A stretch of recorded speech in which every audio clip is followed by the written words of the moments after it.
Esta é a história de um livro singular e apavorante. Temos bestas, o diabo em ação. Suas visões inspiraram e amedrontaram durante 2000 anos. Muitos veem nas páginas do Apocalipse uma série fantástica de previsões. O aquecimento global, o desastre nuclear de Chernobyl, a guerra no Oriente Médio. Não há no mundo campo de batalha mais perfeito do que este. E alguns acreditam que o livro é um guia para um dos maiores enigmas de todos, a data do fim do mundo. Será que o Apocalipse contém esse segredo? Novos indícios revelaram que a chave do mistério deste último livro da Bíblia está nas areias da atual Turquia. E que o número infame da besta pode não ser 666.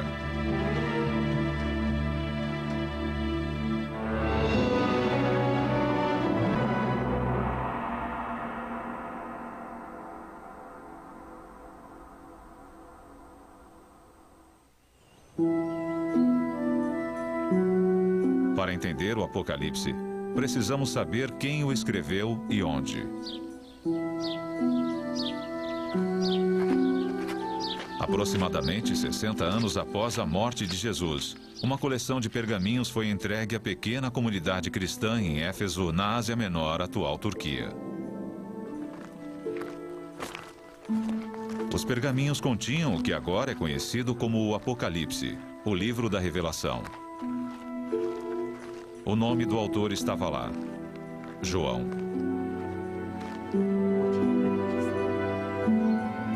Segundo a tradição, foi o discípulo João, pescador e filho de Zebedeu, autor do Evangelho de João, quem cuidou de Maria, mãe de Jesus, após a crucificação de seu filho. Mas, no livro, João nunca se descreve como discípulo de Jesus. Nem escreve como se o tivesse conhecido.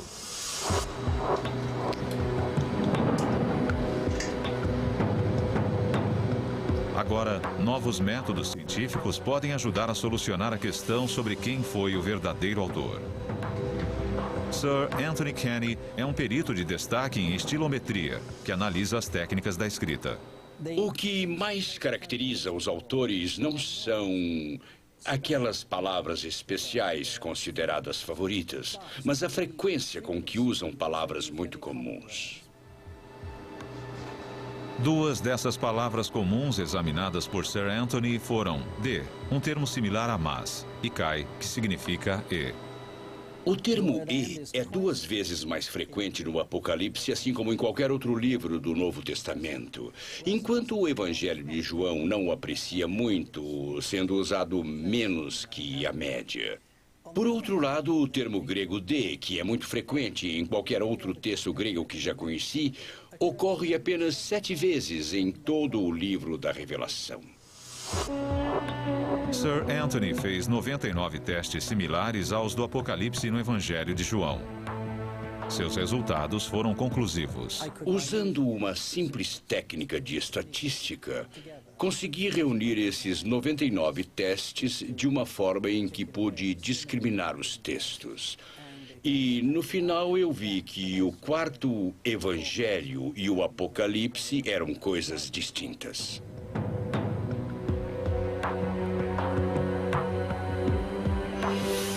É extremamente improvável que os 2 livros tenham sido escritos pelo mesmo autor.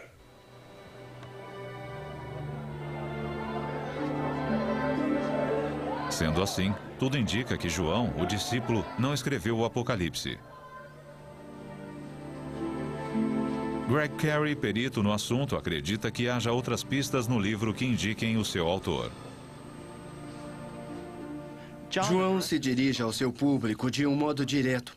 Ele diz: eu, João, seu irmão, como se fosse alguém que os conhecesse e que eles reconheceriam. O Apocalipse começa com uma série de 7 epístolas para igrejas localizadas na Ásia Menor ou no sudoeste da Turquia. Cada epístola é dirigida a uma única igreja, parabenizando-a por suas virtudes ou admoestando-a por suas falhas. Então, conclui-se que João conhecia essas igrejas e havia estado presente nelas. Há uma outra indicação de que João estava escrevendo a uma congregação.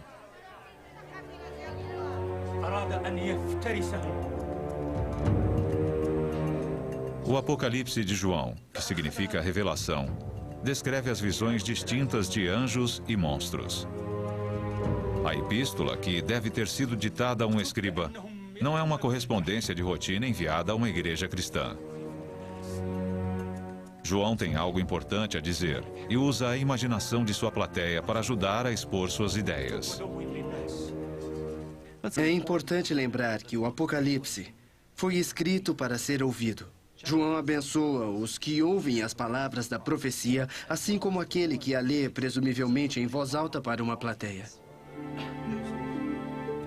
Havia uma necessidade aparente de que o Apocalipse fosse escrito para os ouvidos e não para os olhos.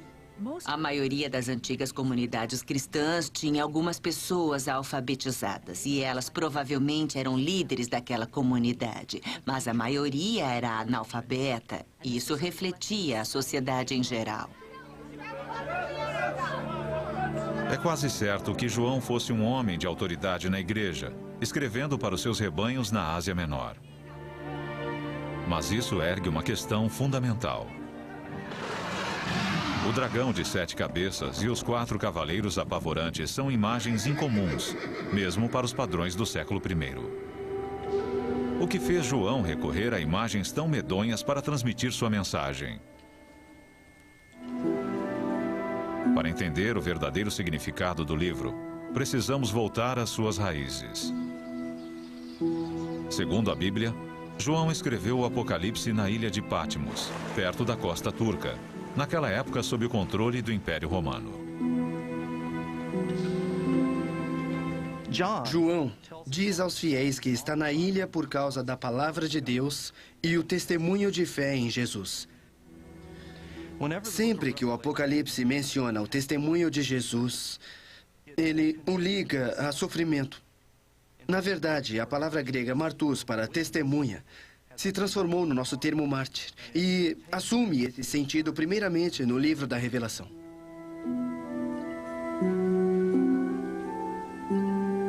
Se João estava sofrendo em Patmos, seria ele um prisioneiro dos romanos?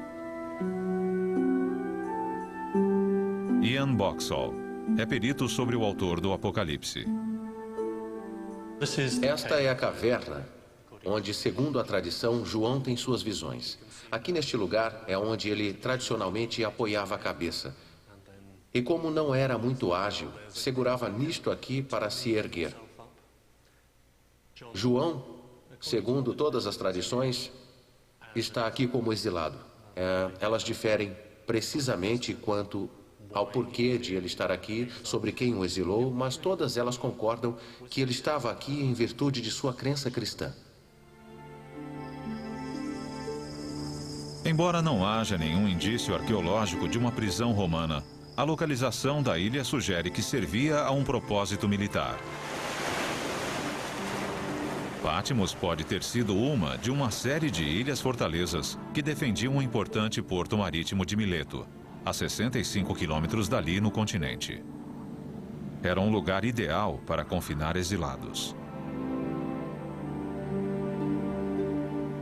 Mas, se João estava no exílio, parece estranho que ele tivesse liberdade para encontrar uma caverna, ter visões, anotá-las e depois enviar os documentos às suas igrejas no continente. Essa talvez fosse a forma de Roma exilar os encrenqueiros. Quando as autoridades romanas mandavam alguém para o exílio, a pessoa tinha uma certa liberdade. Ela não ficava numa prisão, somente não lhe era permitido aparecer em certas regiões, ou então era obrigada a restringir seus movimentos a apenas uma ilha. Mas ela podia manter a correspondência através de intermediários que navegavam entre a ilha e o continente, de modo que João deve ter podido manter contato com as igrejas às quais se dirigia. Há muita raiva no Apocalipse e um desejo de que a justiça seja feita. E isso sempre foi visto como um resultado direto da perseguição romana aos cristãos.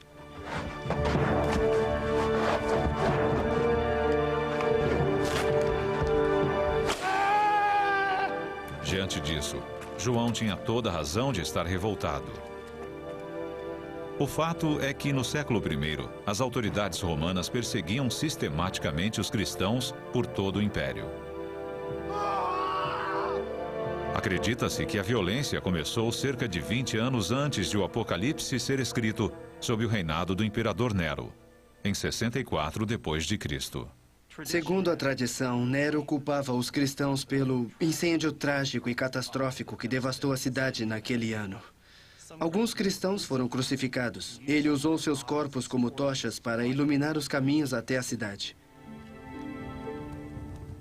Foi uma experiência tão devastadora que as lembranças de Nero marcaram as primeiras comunidades cristãs.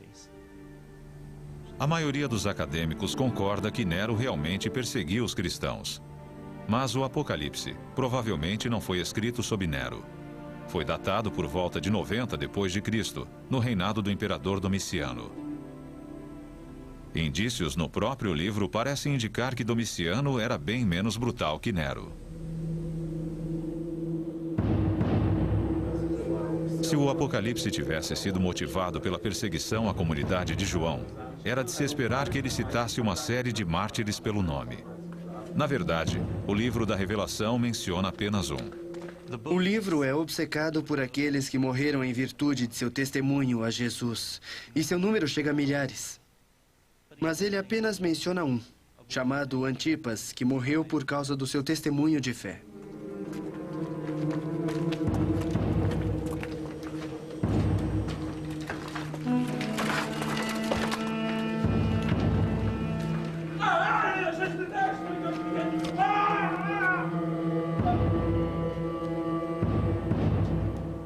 Embora João mencione a morte do mártir Antipas, agora há indícios de que o imperador Domiciano talvez não tenha o sangue de tantos cristãos em suas mãos.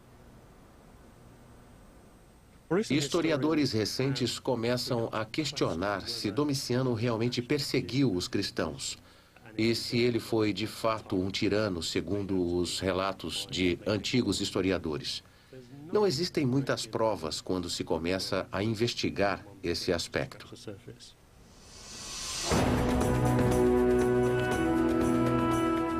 Se os cristãos não estavam sendo perseguidos, é difícil imaginar como o Apocalipse exerceu qualquer impacto sobre seu público.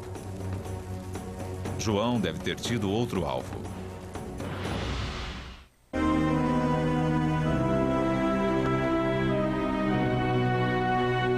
Estas ruínas do século II contêm uma pista vital sobre os motivos que fizeram João escrever o Apocalipse e quanto ao livro, realmente, conter a chave para o fim do mundo. A antiga cidade de Pérgamo situa-se 320 quilômetros ao norte de Éfeso, na atual Turquia. E foi um importante centro político e religioso na província romana da Ásia Menor. Também abrigava uma das novas comunidades cristãs que primeiro recebeu o livro da Revelação. Mas Dan Showalter, perito em arqueologia bíblica, acredita que os templos pagãos de Pérgamo oferecem melhores indícios sobre o que afligia João. Os restos parcialmente reconstruídos nos dão uma boa ideia de como a edificação devia ser impressionante. Mas era no pátio em volta do templo que a maior parte da atividade acontecia. Havia sacrifícios num altar em frente ao templo. As pessoas se reuniam, cantavam canções, ofereciam preces e votos. Depois, quando a cerimônia acabava, elas talvez levassem para casa um pouco de carne para complementar a dieta.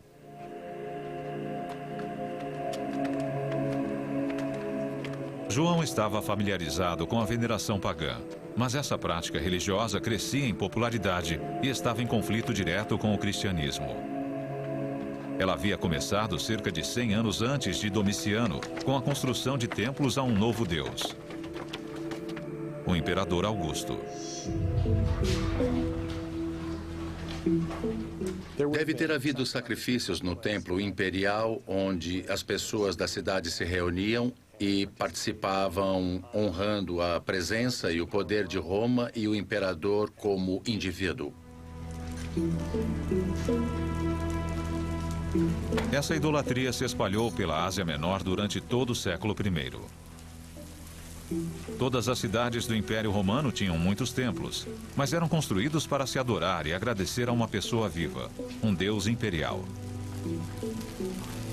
E aqui pode estar a chave para o Apocalipse.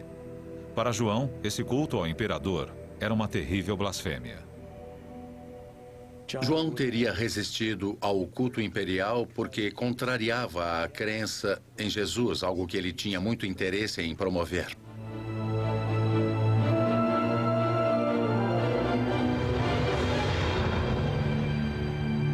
Mas o indício mais evidente de que o império, especialmente o culto imperial, era o alvo de João, vem de uma de suas visões mais apavorantes.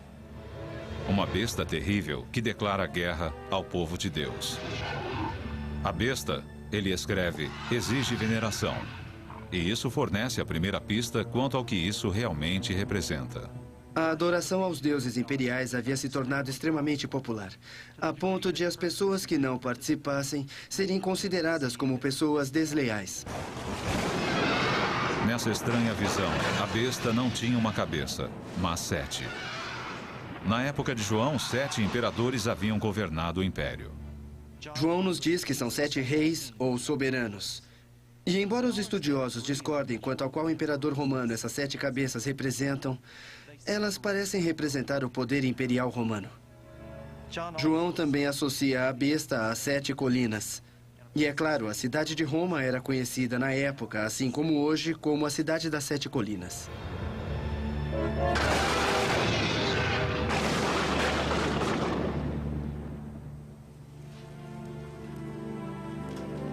Para muitos acadêmicos, essas referências ambíguas, mas repetidas à besta, mostram que o alvo de João não é a perseguição romana, mas o paganismo do culto imperial. Porém, a história toda não acaba aí. O público de João, como cristãos fiéis, teria compartilhado de suas visões e, portanto, não haveria necessidade de escrever a tal carta. Porém, uma olhada mais detalhada no texto do Apocalipse revela por que João achou que seria tão importante difundir sua mensagem. Parece que ele ficou alarmado com o comportamento de alguns membros de seu rebanho.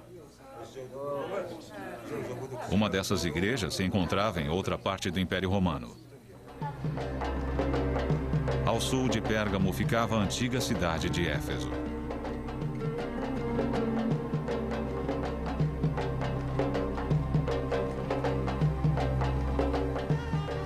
Parado nesta praça, na antiga cidade de Éfeso, é fácil perceber a forma como João a conhecia. As ruas eram cheias de gente e as lojas vendiam muitas coisas. Era uma antiga cidade portuária para onde vinham as pessoas de todo o Mediterrâneo e de mais além para negociar, trocar ideias e às vezes compartilhar religiões. Neste caldeirão cultural mediterrâneo, a igreja cristã era só uma pequena minoria. Um teatro como este acomodava 25 mil pessoas e a comunidade cristã, as igrejas daqui, provavelmente representavam uma porcentagem bem pequena disso. Os cristãos deviam encher apenas algumas fileiras.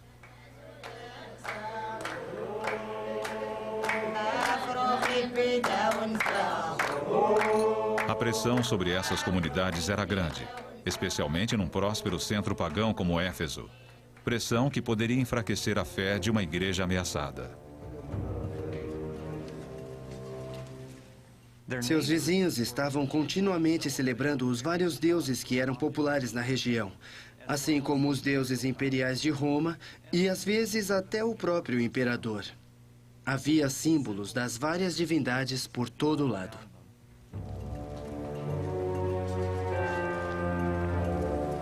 Parece que uma das questões principais para alguém como João não é o fato de estarem sendo perseguidos, mas o fato de terem se tornado tranquilos demais. Eles se acomodaram, encontraram seu lugar na sociedade.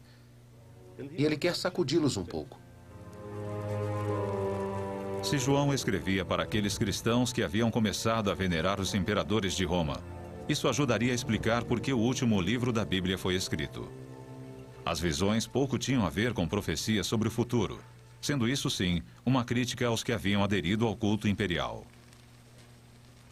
Mas uma coisa ficou sem resposta: as imagens apocalípticas vívidas que povoaram a imaginação de milhões de cristãos durante séculos.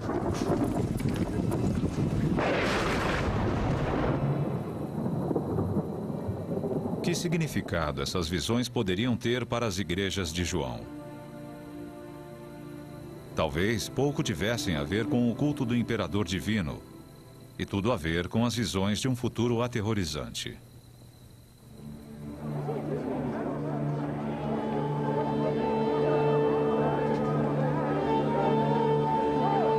Para aqueles que viveram há mais de 2000 anos, suas visões dos 4 cavaleiros, do Armagedon e da besta podem ter tido significados completamente diferentes em relação a hoje em dia.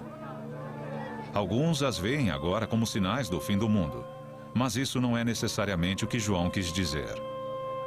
A palavra apocalíptico tinha uma ênfase diferente na época. Muitas pessoas, ao ouvirem o termo apocalíptico, pensam sobre o fim do mundo. Mas isso é apenas parte dessa grande tradição. Na verdade, houve outros apocalipses ou revelações escritas nos 200 anos anteriores. A característica fundamental da literatura apocalíptica é que ela alega revelar diretamente o desejo de Deus. É uma mensagem a qual nenhum mortal comum teria acesso. Não passam de histórias. Um ser humano visionário tem essa experiência reveladora, dramática, e pede ajuda a um ser celestial para que possa explicar o que ele está vendo e sentindo. Então, o Apocalipse se revela como histórias que descrevem essas experiências. O Apocalipse promete aos seus leitores uma fuga da dura realidade da vida cotidiana. Para os cristãos do século I, os escritos de João oferecem um mundo onde a fé triunfa.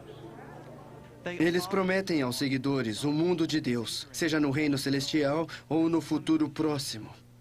E é um mundo no qual os fiéis serão recompensados pela sua fé, a justiça prevalecerá e a maldade será julgada. João estava em boa companhia.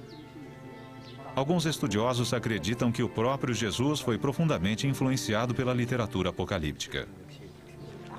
Uma das orações mais famosas do mundo parece compartilhar os mesmos temas do livro da Revelação. Quando os discípulos de Jesus lhe pedem para ensiná-los a rezar, então Jesus ensina a eles o Pai Nosso. E essa oração pode ser lida de forma apocalíptica. Venha a nós o vosso reino, assim na terra como no céu.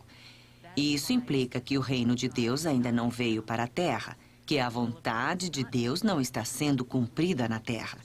É como o livro da Revelação, onde Deus e Cristo são exaltados no céu. E o Pai Nosso pode até incluir sua própria besta.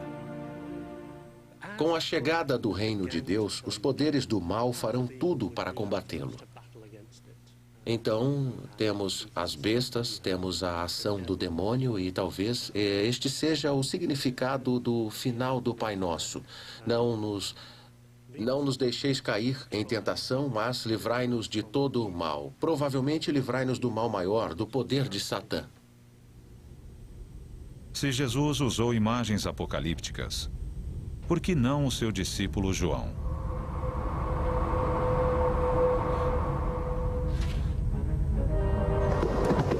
Talvez essa tradição de escrita apocalíptica tenha ajudado a decifrar algumas das visões de João, como os infames 4 cavaleiros do Apocalipse. Esses seres apavorantes aparecem pela primeira vez num texto do Velho Testamento, o livro do profeta Zacarias.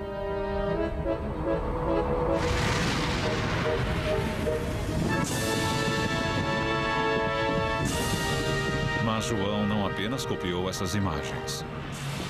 Seu talento foi atualizá-las para o século I. Em Zacarias, Cada cavalo está ligado a uma determinada cor.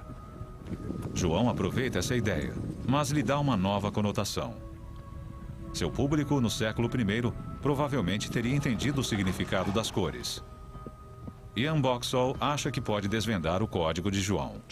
João parece tornar o significado das cores mais explícito. Temos um cavalo vermelho. Vermelho é a cor do sangue e, segundo a tradição, a cor daquela luxúria idólatra que deu a Roma sua dominância, mas às custas de muito sangue derramado. O cavaleiro sobre o cavalo negro parece simbolizar a fome e o desastre. O resultado da guerra. Há também um cavalo pálido, meio esverdeado, a cor repulsiva da própria morte. Mas um cavaleiro descrito por João, que monta o cavalo branco, tem um arco na mão. Esta sugestão de vingança está na mente de João. Ele acredita que virá das mãos de um inimigo declarado de Roma. Qualquer cristão comum sabia que o grande inimigo de Roma, a grande ameaça a Roma, no leste, o Império Parteno, tinha uma cavalaria que portava arcos. Os partenos estão a caminho e o resultado será a destruição desse império aparentemente inexpugnável. Os 4 cavaleiros não são as únicas imagens apocalípticas do livro. E tão famosa quanto elas é o Armagedon, o campo de batalha onde o Apocalipse diz que as forças do bem e do mal irão guerrear. Indícios arqueológicos mostram que essa imagem também procura evocar o ódio contra os romanos.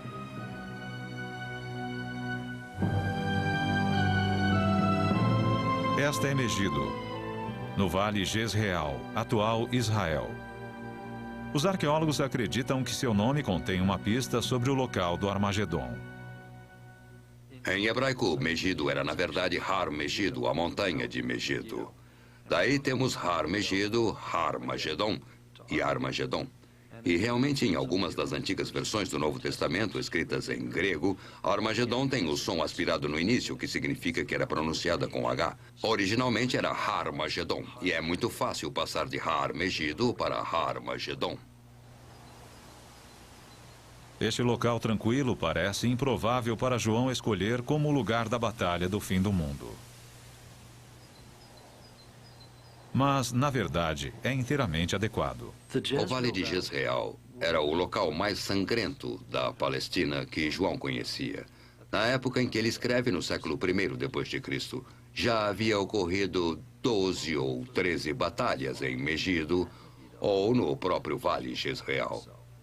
Napoleão supostamente teria dito: não há no mundo lugar mais perfeito para uma batalha que este.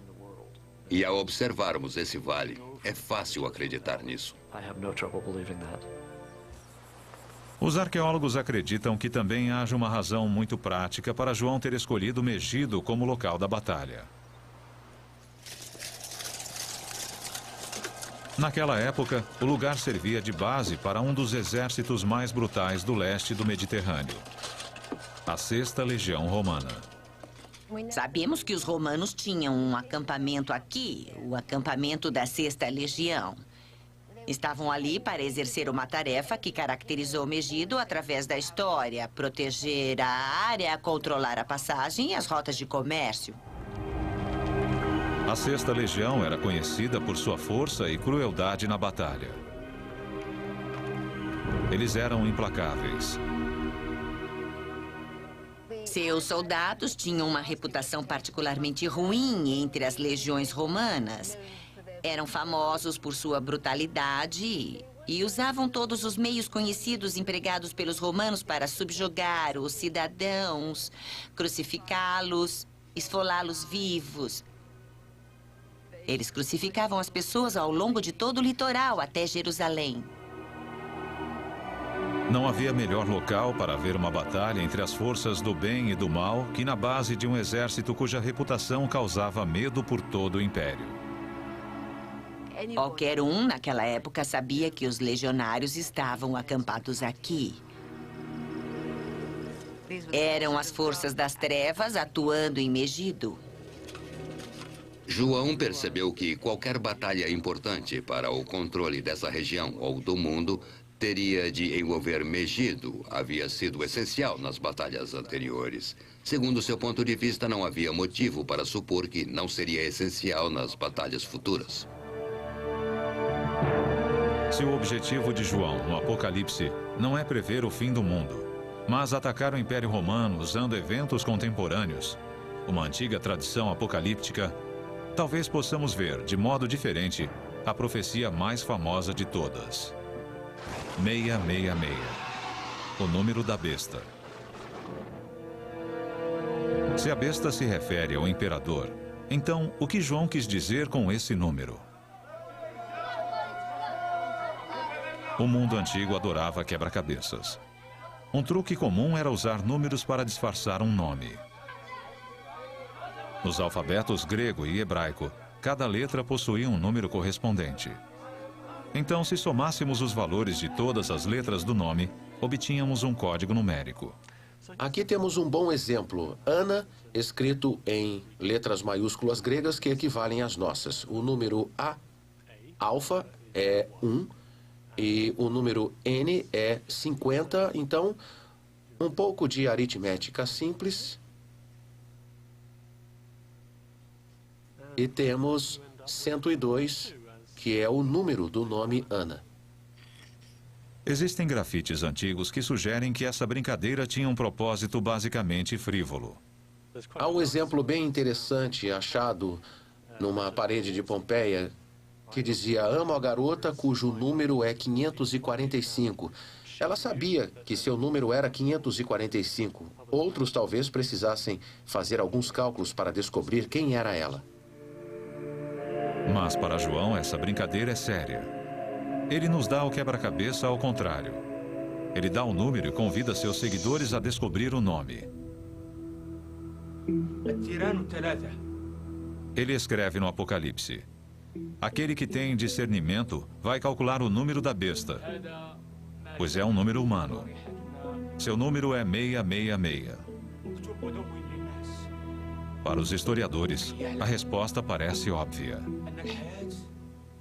A melhor explicação é que João está pensando no imperador Nero. Se escrevermos o nome Nero César usando o alfabeto hebraico, temos o seguinte: 50, 200, 6, 50, 100, 60 e 200, que após uma rápida aritmética nos dá o número de Nero César. 666 parece ser um antigo código que liga o imperador Nero ao número da besta. Mas uma coleção de documentos recentemente decifrados lançou dúvida quanto ao número 666 ser realmente o número da besta.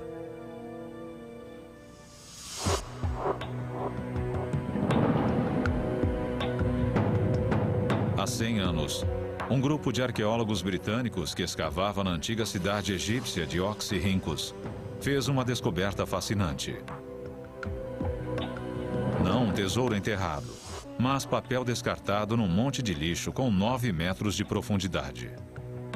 Todo esse material foi levado a Oxford, onde desde então tem sido limpo, catalogado e traduzido. Em 1999, um fragmento de papiro foi identificado como sendo um extrato do século III do livro do Apocalipse. Um exame mais cuidadoso revelou que o número mais infame do mundo não era o que parecia. Aqui temos um minúsculo fragmento.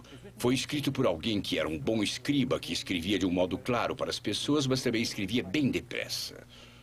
Aqui temos parte de uma linha onde dizia: aquele que tem discernimento vai calcular o número.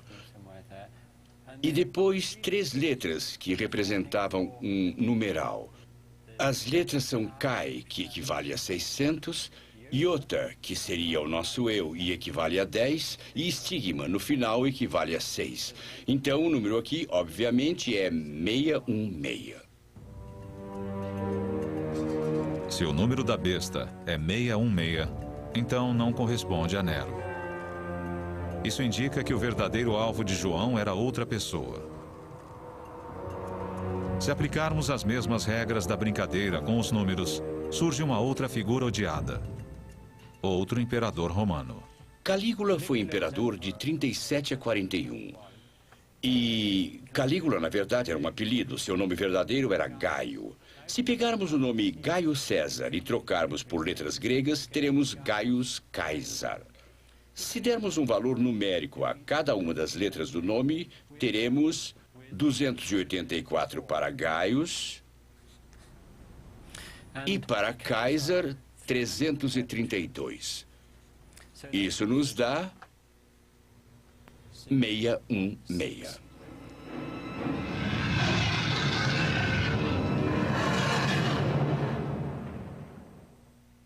A razão pela qual João veria Calígula como a besta reside na decisão controversa tomada pelo imperador durante seu curto reinado. Calígula ordenou que sua estátua fosse colocada no Templo de Jerusalém. Isso era uma blasfêmia para os judeus, porque o templo era dedicado à veneração de seu Deus verdadeiro. É bem possível que isso continuasse a ser inaceitável aos antigos cristãos que tinham uma forte lembrança do gesto de um imperador romano que defendia tudo aquilo que eles achavam inconcebível no poder imperial.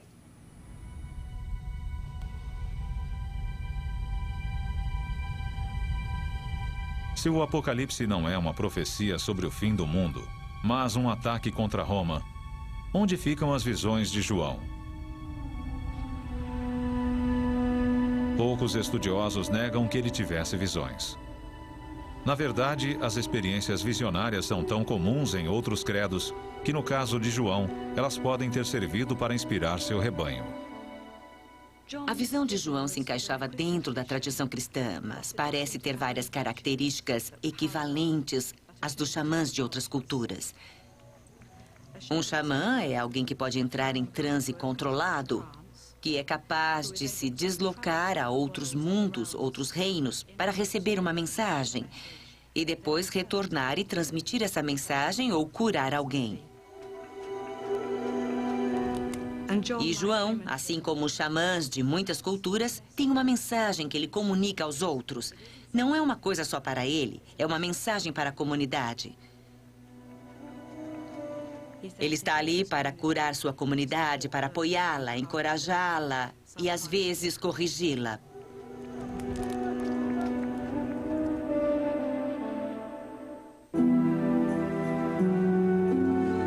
Todos os indícios disponíveis da arqueologia e história recentes sugerem que o livro da Revelação não é uma série de profecias prevendo o fim do mundo. Ao contrário, é uma mensagem urgente para uma plateia do século I, sob o risco de ser seduzida pelo culto imperial romano. Em vez de vermos João nessa ilha, contemplando o futuro sombrio e distante, assim como um clarividente contempla uma bola de cristal, talvez devêssemos vê-lo sentado na ilha contemplando o mar. As 7 igrejas estão do outro lado. Ele tem uma mensagem urgente para elas e quer que a ouçam. Porém, resta uma questão sobre as profecias de João. Se o Apocalipse é simplesmente o ataque de um líder da igreja contra os cristãos decadentes do século I, por que João parece ter um dom excepcional para prever eventos futuros? Seriam eles apenas coincidências ou, segundo algumas pessoas alegam, previsões acuradas sobre o fim do mundo?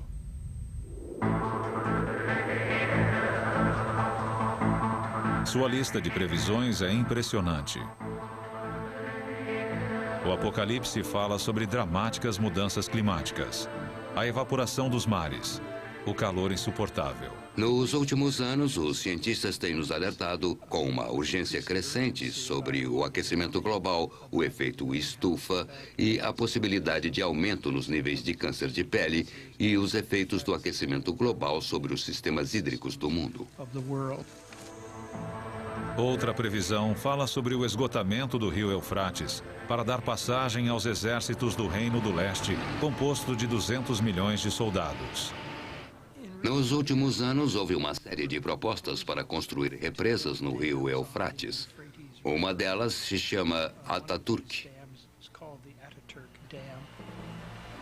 Na época em que os americanos e outros povos estavam muito preocupados com o comunismo chinês, foram feitos estudos sobre o tamanho do poderio militar chinês e algumas estimativas chegaram a 200 milhões de homens. Isso foi considerado como outro exemplo de uma profecia extraordinariamente precisa que se cumpria.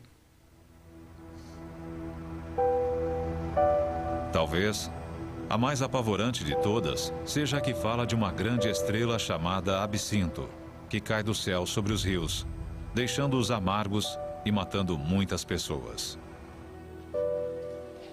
Em Chernobyl, na Ucrânia, em 1986, houve um desastre nuclear considerado o pior da história mundial.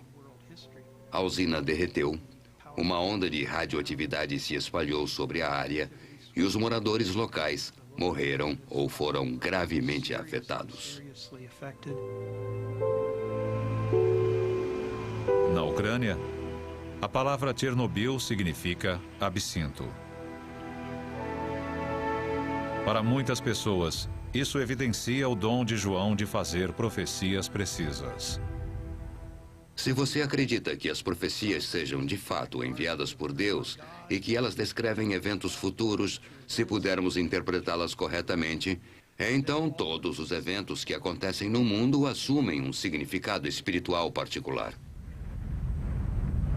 Mas para alguns estudiosos, os indícios da história contradizem a ideia de que João tivesse um dom para a profecia. Durante mais de 2000 anos, o Apocalipse tem sido usado para estabelecer uma época para o que alguns veem como a profecia máxima de João, a data do fim do mundo. Isso ainda não ficou claro. Através dos séculos, houve exemplos quase intermináveis de pessoas que achavam que podiam identificar a data precisa em que o fim chegaria.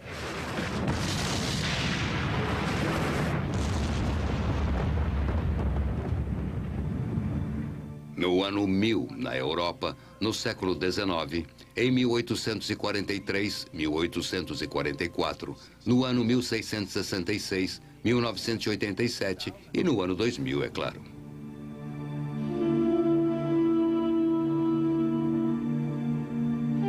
Muitos estudiosos acreditam que as profecias de João não visavam o leitor do século XXI, mas a igreja do século I. Ele diz àquela audiência que o que ele está narrando são coisas que vão acontecer em breve. Essa alegação ocorre logo no começo do livro, no primeiro verso, e também no último capítulo. Ele acreditava estar vivendo nos momentos decisivos da história. João ficaria surpreso se soubesse que estamos discutindo seu livro agora.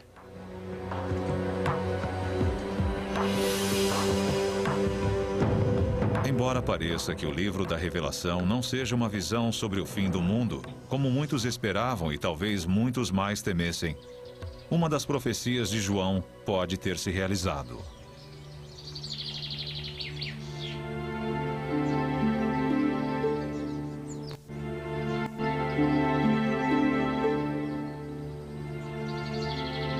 Nas ruínas de Éfeso foram descobertas estátuas destruídas, estátuas do imperador Augusto e sua esposa Lívia.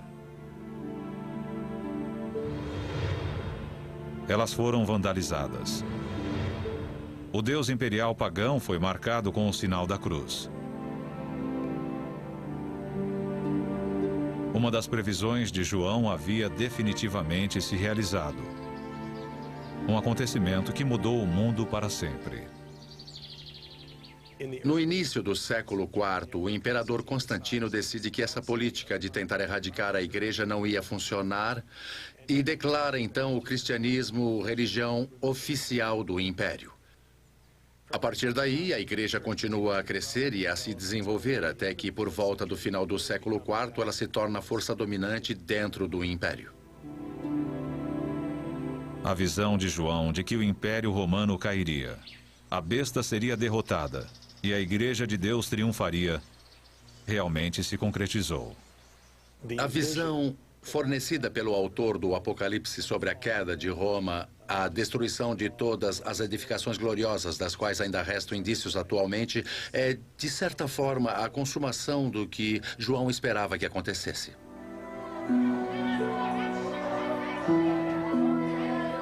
João de Pátimos, o exilado enraivecido, pode não ter previsto apenas o fim do Império Pagão. Ele pode ter desempenhado um papel na sua queda, ao dar aos cristãos a coragem para fazer com que isso acontecesse. Se as igrejas tivessem sido seduzidas pela glória que Roma oferecia, é bem provável que não tivessem sobrevivido. Não há razão para achar que um pequeno grupo minoritário conseguisse perseverar se não tivesse fé para enfrentar e resistir às tentações e às ameaças que o Império usou contra ele. Embora muitos continuem a obter esperança e inspiração através de suas palavras, talvez o verdadeiro significado do Apocalipse seja encontrado no passado e não no futuro. Versão